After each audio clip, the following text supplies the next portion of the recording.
My name is Christopher Luna. I'm a Vancouver poet by way of New York, and I am the host of the Ghost Town Poetry Open Mic and the co-founder of Printed Matter Vancouver. Well, there's two things that I can remember. I read Allen Ginsberg's collected poems, and I read Walt Whitman's Leaves of Grass. The amazing thing about Whitman is it's really like reading somebody who wrote more than 100 years ago, and it was as if he was speaking directly to me.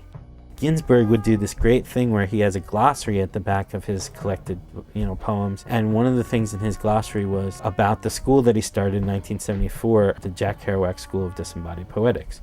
I go out in 94 during the summer writing program to a week-long tribute to Ginsberg, and at that time he was still alive. So he was there, and all of the other people who I was reading basically were there, like Amiri Baraka and Lawrence Ferlinghetti and Diane DePrima, and all these amazing people were there. And there was a poet from the Midwest whose name is Antler, and on the last day of the week, he gave me a big hug and he looked me in the eye and he said, "Make poetry your life."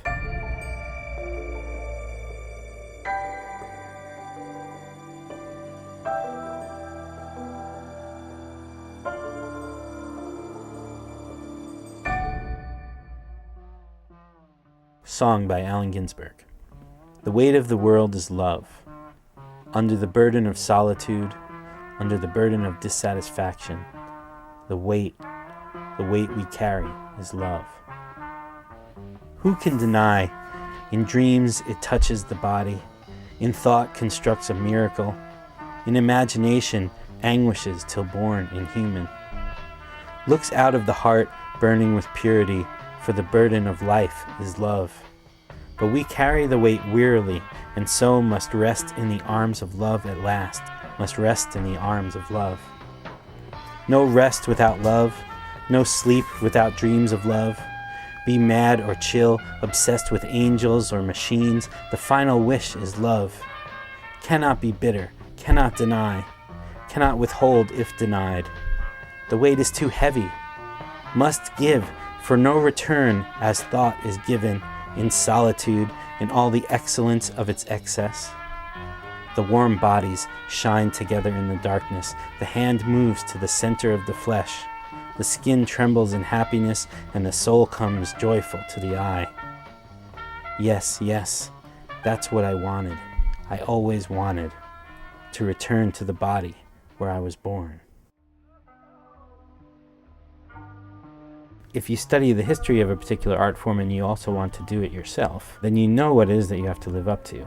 Now, I don't think that it's productive or useful to spend a lot of time comparing yourself to those other great writers as you're trying to write. However, I think that having a sense of them, their work, and what it accomplished, and how that could apply to what you want to accomplish can be really useful. And because I was so influenced by Allen Ginsberg, and one of the things that he was kind of an ambassador for poetry, I have wanted to be an ambassador for poetry also.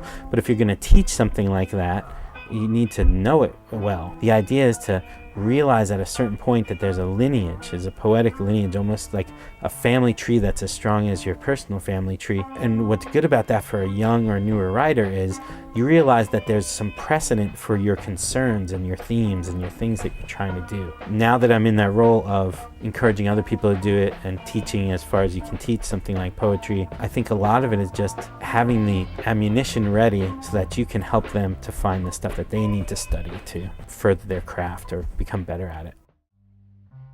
The first time that I collaborated with a musician was probably when I was in my 20s, which was also when I was getting started writing. And I did some live stuff and I did some in-studio stuff, and almost right away I fell in love with that.